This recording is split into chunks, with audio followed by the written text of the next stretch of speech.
एक विदेशी ताकत जिसके केंद्र बिंदु में है एक व्यक्ति जिनका नाम है जॉर्ज सोरोस। उन्होंने ऐलान किया है कि वो हिंदुस्तान के लोकतांत्रिक ढांचे पर चोट करेंगे। उन्होंने ऐलान किया है कि वो प्रधानमंत्री मोदी को अपने वार के मुख्य बिंदु बनाएंगे। उन्होंने ऐलान किया है कि उनके चलते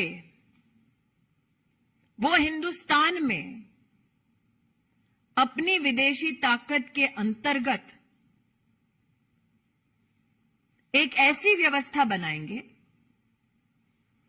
जो हिंदुस्तान के हितों का नहीं बल्कि उनके हितों का संरक्षण करेंगे। आज देश की आवाम को मैं अपील करना चाहती हूं, चाहे आप व्यक्ति हो, चाहे आप संगठन हो, चाहे आप राजनीतिक दल हो, हिंदुस्तान ने वर्षों वर्ष तक एक लोकतांत्रिक व्यवस्था में अपनी सरकार को चुना है। जॉर्ज सोरोस का ये ऐलान कि वो हिंदुस्तान में मोदी को झुका देंगे, हिंदुस्तान की लोकतांत्रिक ढांचे से चुनी हुई सरकार को ध्वस्त करेंगे, उसका मुंहतोड़ जवाब हर हिंदुस्तानी को देना चाहिए। यह हम सबको ज्ञात है कि जब विश्व में इस बात की चर्चा थी कि कोविड में हिंदुस्तान का क्या हश्र होगा, तो प्रधानमंत्री मोदी ने 80 करोड़ नागरिकों की खाद्य सुरक्षा की दृष्टि से हर गरीब तक अनाज पहुंचाया। जब विश्व में ये चर्चा थी कि कोविड में हिंदुस्तान वैक्सीन और दवाई की दृष्टि से अपना संरक्षण कैसे कर पाएगा, तब प्रधानमंत्री मोदी जी के नेतृत्व में 200 करोड़ वैक्सीन की डोजेज न सिर्फ हिंदुस्तानियों को मिली मुफ्त, बल्कि साथ ही 160 देशों की सहायता हिंदुस्तान ने की। हिंदुस्तान इस बात का साक्षी है कि अमृतकाल का ये बजट भारत की रक्षा प्रणाली के लिए सबसे ज्यादा आवंटन करता है। आज